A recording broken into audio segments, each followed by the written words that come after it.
Hi everyone, today I would be giving you some information on authentication versus authorization.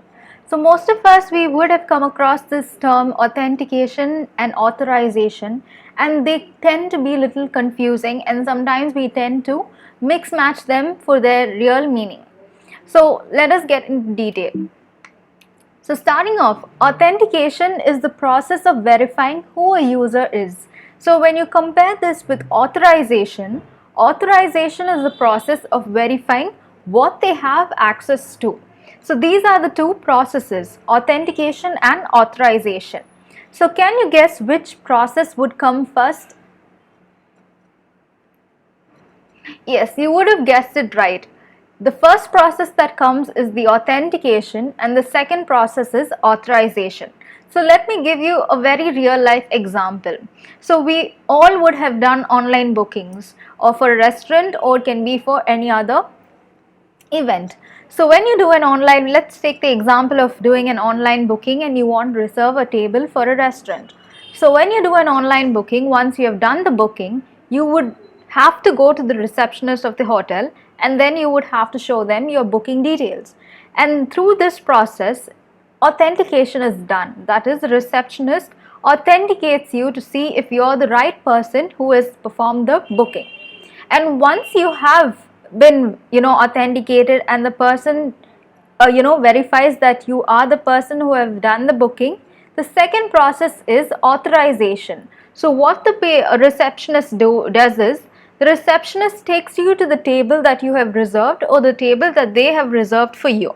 So that's a process of allocating the resources to which you have access to, so that you cannot access any other table that has been already reserved, or you can never access any other flow in the particular restaurant. So this is a simple example of authentication and authorization. So similarly, when you want to access an application, first you need to be authenticated. That is, the system needs to know who you are. That is, which persona you might be. You can be either a manager, you can be an admin, you can be a base user, you can be a super admin. So the system has to first authenticate you in order to identify what persona you enter into the system. So once the system identifies your role or the persona, the system would be able to map the persona or the role to the various access privileges in the system. So that is called as authorization. So once the system authenticates the user, authorization is done, and by this process the user would be able to access the resources that only they have access to and not any other resource. So here are some common authentication methods. The first one is the base one that we all know is password based authentication. The second one is multi-factor authentication. So the multi-factor authentication is a method that requires two or more independent ways to identify a user.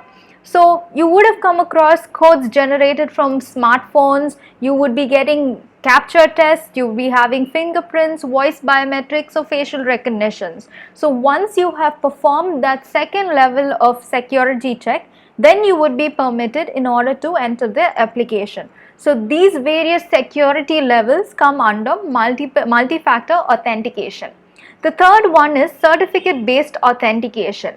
Here in certificate based authentication, it identifies users, machines or devices by using digital certificates. Now just to give you a gist, digital certificates are electronic documents.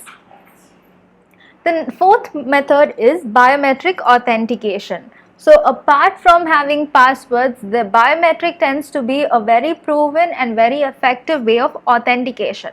Since biometric is always unique for every individual, some of the common biometric authentications are facial, eye scanner, fingerprints, voice, etc. And the fifth authentication method is token-based authentication. In token-based authentication, technologies here enable users to enter their credentials once and then they receive a unique encrypted string of random characters in exchange. So using this encrypted string, the system or the user gets authenticated, and every time the user does not have to prove by entering the credentials. So the system automatically authenticates the user and then authorizes the user. So these are some common authentication methods, and this was the difference between authentication and authorization, and which comes first and second. So I hope this video was little informative to you, and I hope you gain a little bit of information on authentication and authorization. So if you liked this video, please do give it a thumbs up. If you haven't subscribed to this channel, please do subscribe and do share your feedbacks. Thank you.